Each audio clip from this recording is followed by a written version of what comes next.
ये इस गाड़ी का वो पुराना वाटर पंप और एल्बो है इसमें वॉल लगे हुए हैं।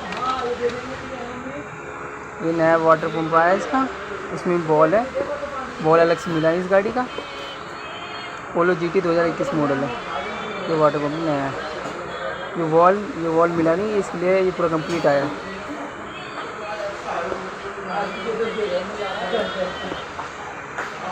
अब ये होगा यहाँ पे फिट। देखो आपने पहले भी देखा था, ये यहाँ फिट होगा। अभी मैं कंप्लीट करके मैं आपको चेक करा दूँ।